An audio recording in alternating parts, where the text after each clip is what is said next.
Hello everyone. In previous session, we started with a new chapter that is natural resources, and in the first session, we learnt about how winds are caused and land sea breeze, the basically cause of land and sea breeze, that is uneven heating of earth's surface and water. What all factors they contribute in blowing of winds, ये सब किया था पिछले lecture में. Land sea breeze का भी किया था. यू कैन रिकॉल ये सारी डायग्राम से लैंड एंड सी ब्रीज का concept we discussed in the last session. So today we will be discussing about another topic, that is how rain is formed, or you can say how the clouds are formed. Rain का and clouds का formation जो है it's one and the same thing. पूरे concepts में एक ही चीज़ की दोनों में डिस्कशन होगी. Different ways they are responsible for taking this water vapour into the atmosphere. बहुत सारे मेथड्स हैं जिनसे तुम्हारा जो वाटर वेपर है, वाटर जो है वो राइज करके एटमॉस्फेयर में जाएगा. When this water vapour reaches the upper level of atmosphere, वहाँ पे ये क्लाउड्स की फॉर्मेशन होगी. एंड लेटर ऑन जब क्लाउड्स की फॉर्मेशन होने के बाद if they will bang into each other, then that particular cloud will burst out and वो रेन की फॉर्म में, वाटर ड्रॉपलेट्स की फॉर्म में, that water will reach back to the earth. This complete is actually water cycle.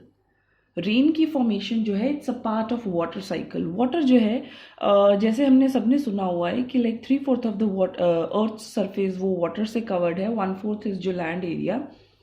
Water जो है evaporate भी होता है और फिर नीचे आता है, फिर नीचे से ऊपर जाता है, इवेपोरेट होता है. तो वाटर का जो अमाउंट है वो उतना ही है, बिकॉज वाटर जो है एक कंटिन्यूस साइकिल फॉर्म करता है एटमॉस्फेयर में, नेचर में. तो वो water cycle continuously keeps on working and water की अमाउंट जो है, परसेंटेज जो है अर्थ पे 3/4 ही रहती है. Now what we will do is we will see some of the processes which are highlighted in green. You can say they are underlined in green. The processes जो कि रेन की फॉर्मेशन में, क्लाउड्स की formation में help करेंगे. होगा क्या, I need to, मैं पहले थोड़ा सा खुद बता रही हूँ इन सिंपल लैंग्वेज कि होगा क्या. नीचे से पहले बहुत सारे प्रोसेसेस से पानी ऊपर जाएगा एटमॉस्फेयर में, और ऊपर फिर एटमॉस्फेयर में कोई ना कोई प्रोसेस होगा जिसकी वजह से वो पानी फिर नीचे आएगा. तो हमें क्या करना है कि हमें वो प्रोसेसेस देखने हैं जिनसे पानी ऊपर जाता है और पानी एटमॉस्फेयर से वापस नीचे आएगा. तो first, the very first process is evaporation. Evaporation basically तुम्हें पता है, पहले चैप्टर में किया है कि जब कोई भी चीज अपनी लिक्विड से वेपर स्टेट में जाती है तो उस प्रोसेस को क्या कहते हैं, इवेपोरेशन. तो क्या होगा, रिवर्स में से, लेक्स में से, पॉन्ड्स में से, या कहीं भी तुम्हारे हाउस होल्ड एक्टिविटीज के दौरान the water will evaporate to form vapours. Water जो है वो, पानी जो है वो वेपर्स बन के हवा में क्या हो जाएगा, इवेपोरेट कर जाएगा, उड़ जाएगा. तो एक तो ये मेथड हो गया जिससे water vapours they will reach the atmosphere. दूसरा मेथड है तुम्हारा रेस्पिरेशन. रेस्पिरेशन क्या होता है, the breathing in and breathing out वाले प्रोसेस के दौरान जब हम बाहर कार्बन डाइऑक्साइड रिलीज करते हैं in the process of exhalation, ठीक है, जब कार्बन डाइऑक्साइड बाहर रिलीज करते हैं तो नॉट ओनली कार्बन डाइऑक्साइड, हम माउथ के द्वारा वाटर वेपर्स भी एटमॉस्फेयर में रिलीज करते हैं. तो ये दूसरा तरीका है जिस तरीके से तुम्हारे वाटर वेपर्स एटमॉस्फेयर में जाएंगे. Right, I read the first 2 points. The water bodies when they are heated, दिन में सन की वजह से सभी कुछ हीट होता है, तो when water bodies they are heated, water evaporates by the process of evaporation. Simple, एक तो ये हो गया फंडा. दूसरा, some water vapours they go into the atmosphere by the process of respiration. तो रेस्पिरेशन क्या था, जब हम एक्सहेल करते हैं, अंदर से हवा हम बाहर निकालते हैं माउथ से, तो not only carbon dioxide but the water vapours are also released into atmosphere. चलो, ये भी हमें पता है कि जो हवा है, हॉट एयर होती है, it will rise up. Land and sea breeze के कॉन्सेप्ट में किया था कि जब हवा गर्म हो जाती है तो वो ऊपर क्या हो जाती है, राइज कर जाती है. तो हॉट एयर जब ऊपर जाती है तो वो अपने साथ भी बहुत सारे क्या लेके जाएगी, water vapors लेके जाएगी. So read the third point here. Hot air also rises up taking along with it water vapour, तो जो वो भी हवा में जो ह्यूमिडिटी होती है, जो वाटर वेपर्स होते हैं, हॉट एयर, उनको भी ऊपर लेके चली गई। तो 3 तरीकों से तुम्हारे अभी तक क्या हुआ, वाटर वेपर्स जो है वो हवा में चले गए, right.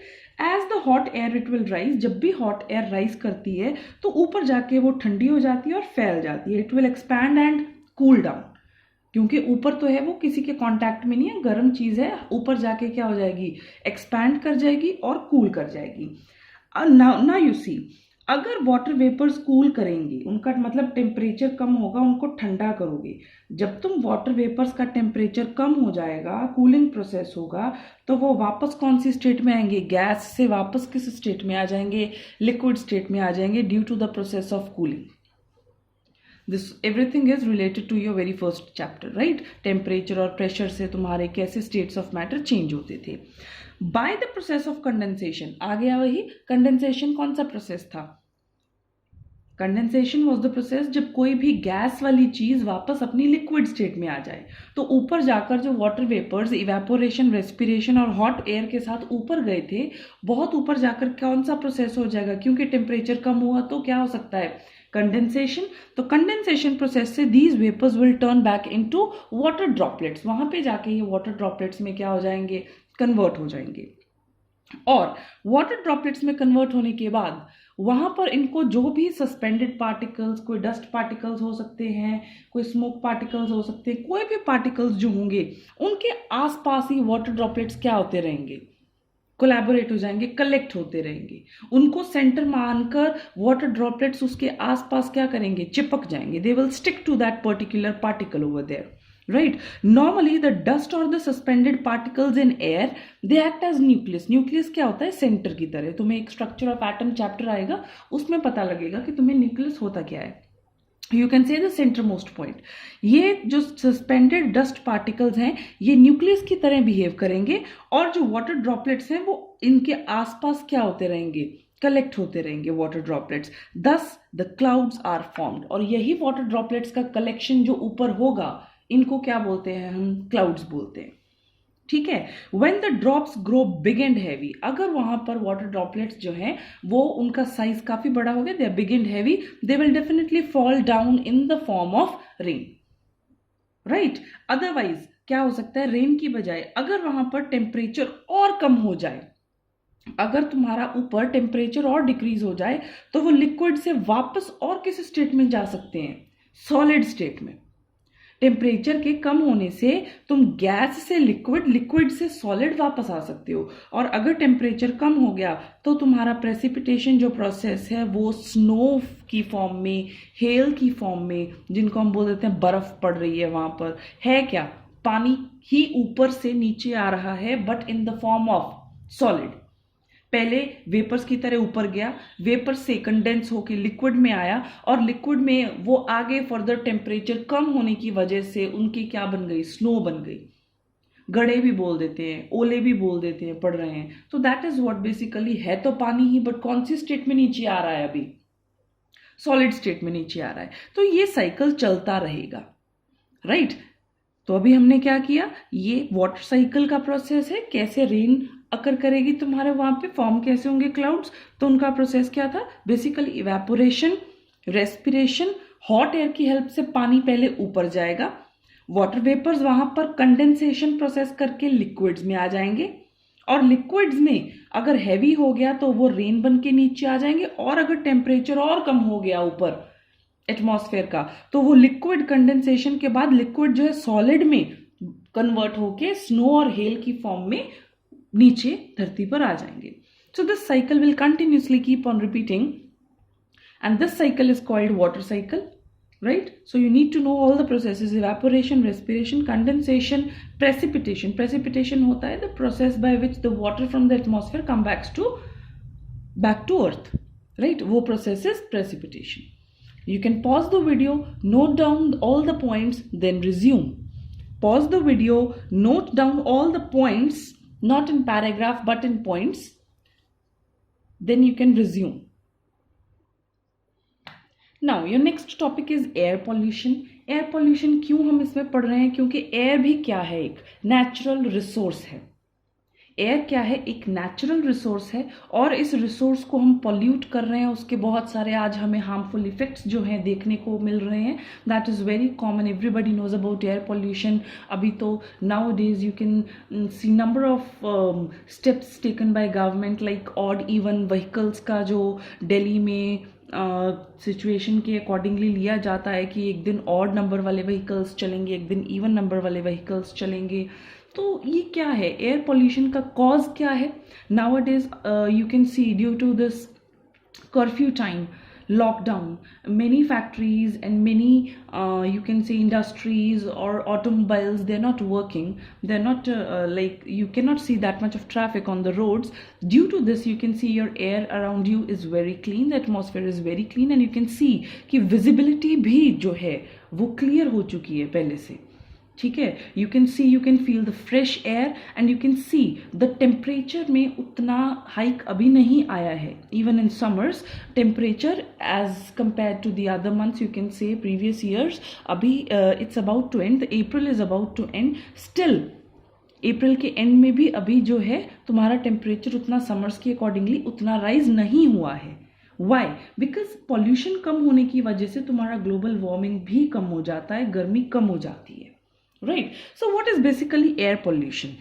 Increase in the content of harmful substances in air. अगर हवा में तुम्हारी harmful substances का content बढ़ जाता है, उनकी मात्रा बढ़ जाती है, then it is called air pollution. Right. Harmful substances smoke हो सकती है, हार्मफुल गैसेज हो सकती हैं जो कि तुम्हें रेस्पिरेटरी प्रॉब्लम्स क्रिएट कर दें, बहुत कुछ होता है. तो कॉजेज ऑफ एयर पॉल्यूशन के we have number of causes but I have listed some of the important और basic you can say points over here. Look, causes of air pollution में फर्स्ट जो है तुम्हारा बर्निंग ऑफ फ्यूल्स है.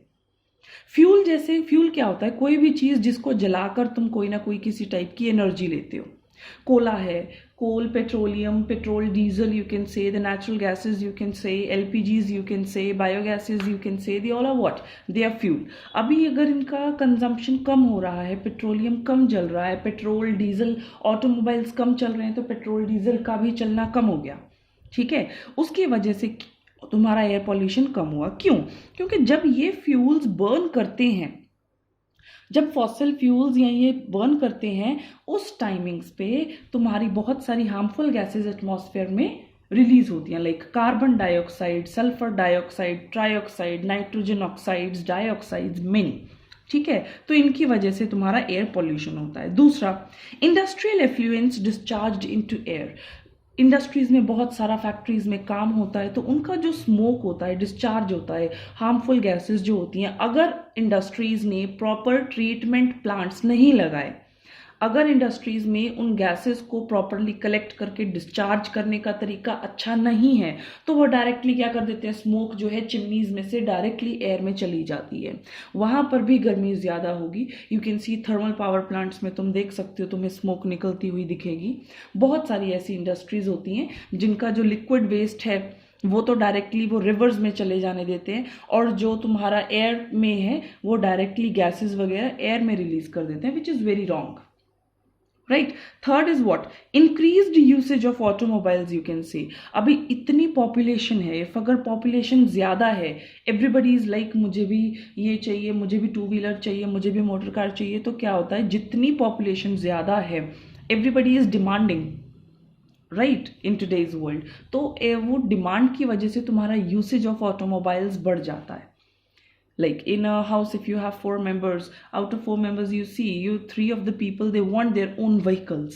किसी को tuition जाना है, किसी को मार्केट जाना है, किसी को अपनी कोई और काम के लिए जाना है, किसी को क्या है, अपना फादर को है, या किसी को ऑफिस में जाना है, मदर को कहीं अपने ऑफिस में जाना है. तो everybody need their own vehicle. तो ज़्यादा पॉपुलेशन की वजह से, और क्या कह सकते हैं कि अगर हम पब्लिक ट्रांसपोर्ट या कुछ ऐसे सिस्टम्स यूज़ करें कि लाइक इफ़ अ बस is carrying like 50 to 60 people together, तो हो सकता है तुम देखो कि 60 व्हीकल्स की बजाय एक बस जो है 60 इंसानों को कैरी कर रही है, तो वहाँ पे एयर पॉल्यूशन में फ़र्क पड़ेगा. नहीं तो 60 कार्स, नहीं तो एक बस, राइट. तो वो सिस्टम और मैनेजमेंट का पूरा सीन क्रिएट हो जाता है कि how you manage all such things, ठीक है।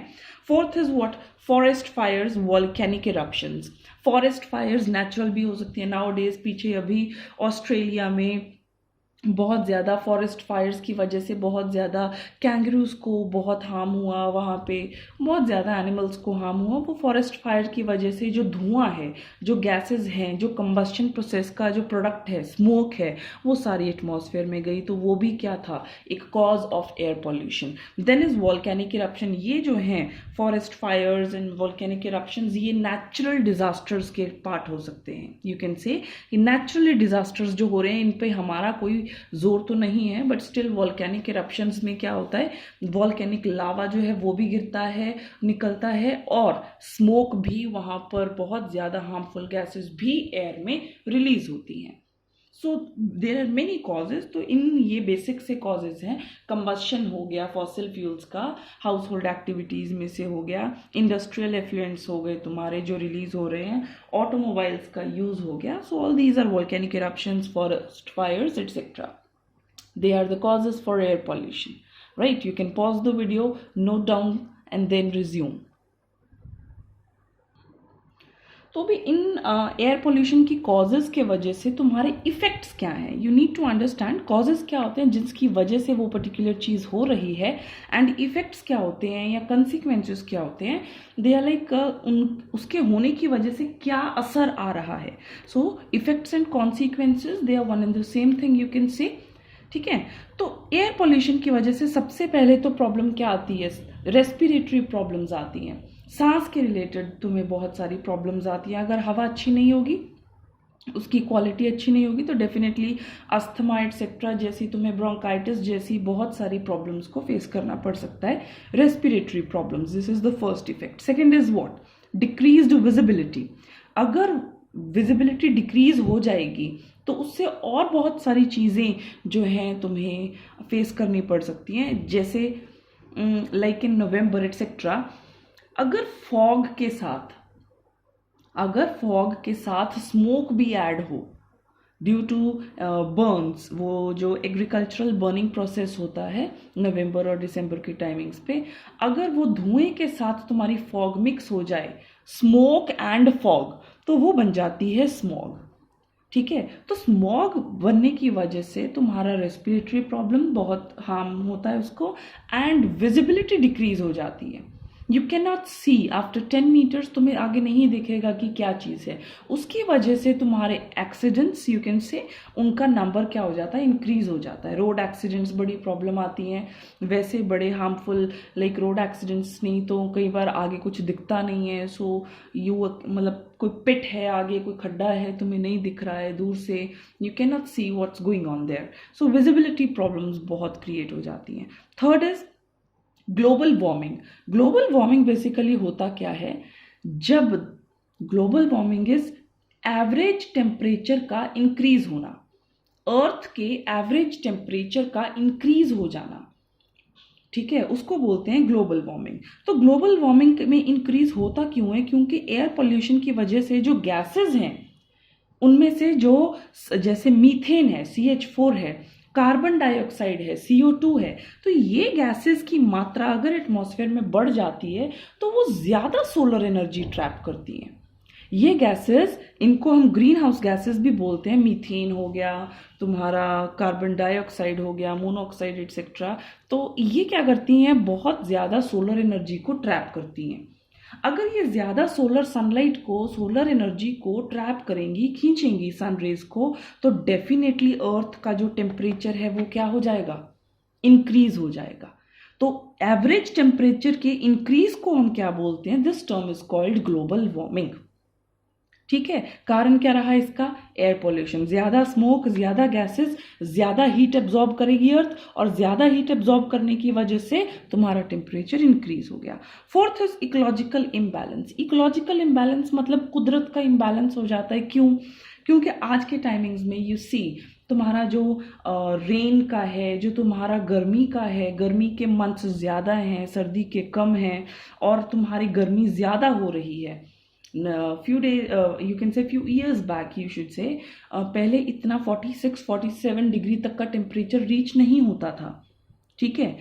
लाइक उस टाइमिंग्स पे अगर 40 था, 38 था, तो इट वाज मतलब बहुत हाई टेम्परेचर है। नाउ अडेज तुम्हें 47 48 तक रीच करता हुआ टेम्परेचर मिलेगा। तो इतना डिफरेंस क्यों आता है, ये इम्बैलेंस क्यों क्रिएट हो चुका है? रेनिंग कभी भी हो जाती है, तो तुम्हारे ग्लेशियर्स मेल्ट कर रहे हैं, उसकी वजह से तुम्हारे रिवर्स का फ्लो जो है उसमें चेंज आ गया है। ठीक है, वाटर इवेपोरेट ज़्यादा होने लगा है। क्यों? क्योंकि गर्मी ज़्यादा पड़ने लगी है। अगर वाटर इवेपोरेट ज़्यादा हो जाता है तो रिवर्स में से पानी नहीं तुम्हें मिल रहा है, तो वो तुम्हारे ड्रिंकिंग और दूसरे पर्पसेस को इफेक्ट कर रहा है। तो पूरे का पूरा इकोलॉजिकल, कुदरत को क्या हो गया है, इम्बैलेंस क्रिएट हो गया है कुदरत का। ठीक है। फिफ्थ क्या है, very important point, air pollution की वजह से एसिड रेन होती है। अभी क्यों? एयर पोल्यूशन के कारण होते हैं बहुत सारी ये गैसेस जो मैंने लिखी हैं, sulphur trioxide, nitrogen dioxide, carbon dioxide. जब ये गैसेस एटमॉस्फेयर में गई और बारिश पड़ी, बारिश के टाइम पे ये गैसेस पानी के साथ क्या हो जाएंगी, कंबाइन हो जाएंगी। The gas will get combined with, it will combine with the water molecules in the atmosphere. और combination of these three gases with water अगर तुम देखोगे तो they will result in an acid. Sulphur trioxide when it combines with water तो ये बन जाता है sulphuric acid, it gives you nitric acid and this gives you carbonic acid। मतलब ऊपर से जो ये गैसेस थी तुम्हारी एटमॉस्फेयर में, इन्होंने क्या किया, इन्होंने रेन के टाइम पे ऊपर खाली पानी नहीं आने दिया नीचे, इन्होंने पानी के साथ एसिड भी नीचे आने दिया। सो ऐसी रेन जिसमें एसिड कंटेंट हो, उस रेन को क्या बोलते हैं हम, एसिड रेन बोलते हैं। और अगर ऐसा पानी, ऐसी एसिड रेन होगी तो तुम्हारे मॉन्यूमेंट्स बहुत खराब होंगे, तुम्हारे प्लांट्स के कल्टीवेशन प्रोसेस के लिए बहुत हार्मफुल है। ठीक है, बारिश में भीगना भी इतना इजी नहीं रहा आज के दिनों में, बिकॉज जो फर्स्ट 15 to 20 मिनट्स वाली बारिश होती है उसमें अभी भीगना नहीं चाहिए। पहले तो क्या होता था, इट वाज सेड कि तुम्हें चलना ऐसा फर्स्ट 15 to 20 मिनट्स वाली बारिश अच्छी होती है, but now it's not like that. पहले 15 to 20 मिनट्स में तुम्हें कभी बारिश में नहाना नहीं चाहिए। वाई? बिकॉज उस टाइम पे जो एटमॉस्फेयर में गैसेज होती हैं उनकी वजह से नीचे प्योर वाटर नहीं, एसिड रेन आती है, and which is not good for your skin. Skin problems हो सकती हैं एसिड रेन की वजह से। ठीक है, तो कल्टीवेशन, तुम्हारा सॉइल खराब हो जाता है क्योंकि उसमें एसिड कंटेंट ज्यादा हो जाता है। और अगर एसिड रेन, यही पानी तुम्हारा बारिश का रिवर्स में जाएगा, पॉन्ड्स में जाएगा, तो वहां का पानी भी क्या हो जाएगा, एसिडिक हो जाएगा। और अगर वहां का पानी भी एसिडिक हो गया तो जो फिशेज हैं, तुम्हारे इक्वेटिक ऑर्गेनिजम्स हैं, उनकी स्किन को प्रॉब्लम क्रिएट हो सकती है, उनको प्रॉब्लम क्रिएट होगी due to this acid water that enter into rivers. Right? तो एसिड रेन का तो जहां जहां पड़ेगी, आगे जहां भी कहीं जाएंगे, तो ये एसिड रेन वाले जो मॉलिक्यूल्स हैं, जो ये कंपाउंड्स हैं, एसिड्स हैं, वो ऑर्गेनिजम्स को क्या करेंगे, खराब करेंगे due to excess of acid. Right? You can pause the video, note down all the effects of air pollution, then resume. So in today's lecture, what we have done, we read about evaporation, precipitation, rain की formation, clouds की formation का सारा process किया। Then we learnt about air pollution क्या था, and air pollution के causes क्या क्या हैं, you need to learn that। And then we have discussed about कि air pollution के effects क्या होंगे। In detail I have done this, you can learn these points। Never write your answer in paragraphs, always write your answer in points, so that it's easy for you to write and it's easy for the evaluator to check your answer. Right? In the next lecture, we'll deal with some other resource. Today, as we were doing with air is a natural resource. In next lecture, we'll be dealing with water. Till then, thank you.